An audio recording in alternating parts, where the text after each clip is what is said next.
Hello, everybody, and welcome to the very first episode of Amazing Moments in Sports History. Don't you worry, Curious Kid Podcast isn't going anywhere. Episodes of Curious Kid Podcast will continue to come out each and every Sunday. In addition to all those episodes of Curious Kid Podcast, we are starting to release once-monthly episodes of a new project we're working on called Amazing Moments in Sports History.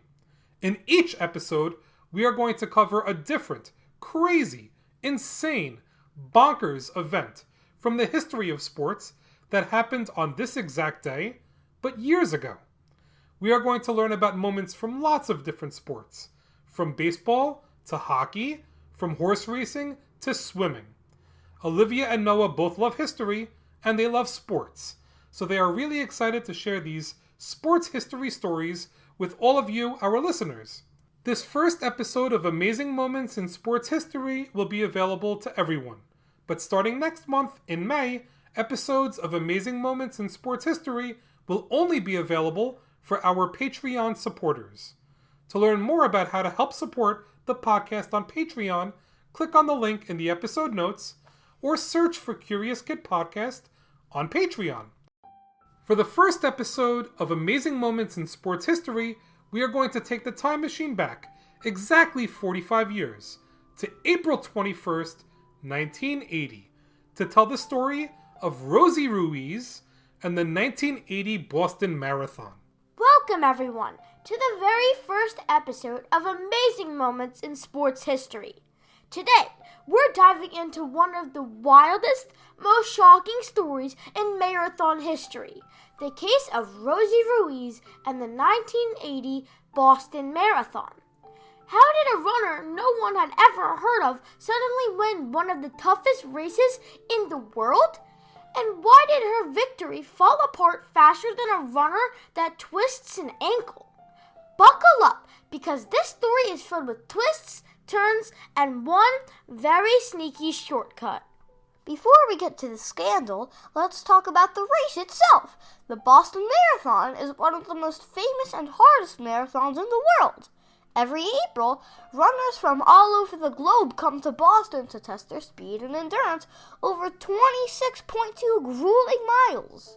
To qualify for the race, you usually have to run another marathon at a super fast time. Only the best of the best get in. Winning the race is a dream for most runners.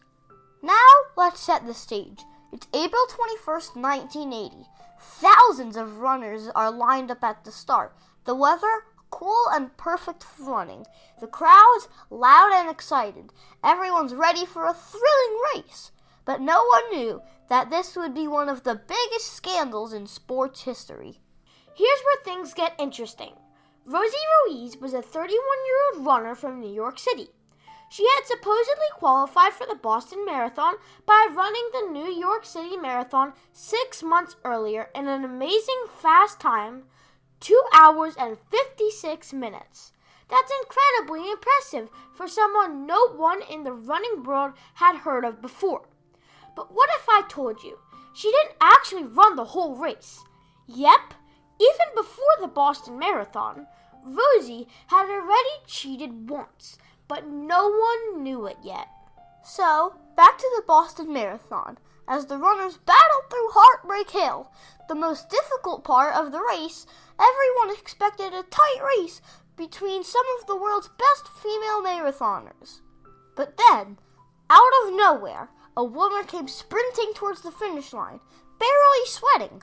Her name, Rosie Ruiz. Her finishing time, 2 hours, 31 minutes, and 56 seconds. That was the fastest time for a woman in Boston Marathon history. And it was a time so fast, it would have made her the third fastest female marathoner of all time. The crowd went wild. The announcers were stunned, and the other runners were confused. As reporters rushed to interview the champion, something seemed off. For one, Rosie wasn't sweaty or even breathing hard. Most marathon winners collapse in exhaustion, but Rosie looked like she had just taken a casual jog in the park. When reporters asked her about her pacing strategies, She gave weird answers that real marathon runners would never say.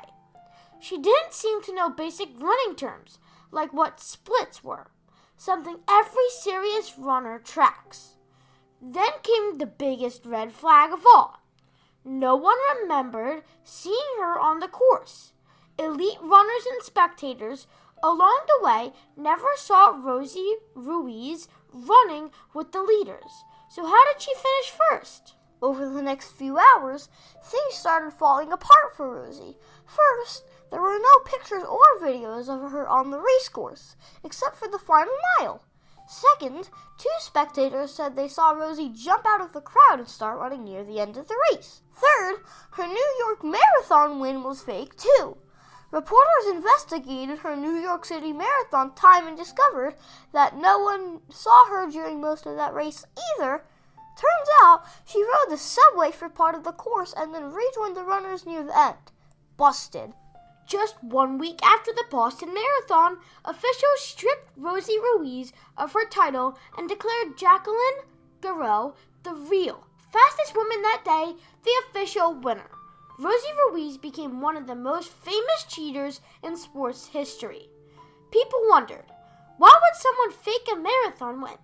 Some say Rosie wanted attention. Others think she wanted to impress her bosses at work.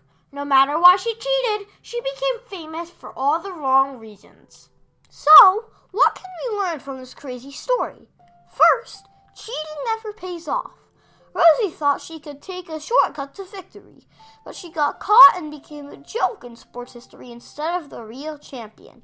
Second, hard work matters. The true winners of the Boston Marathon trained for years to get there.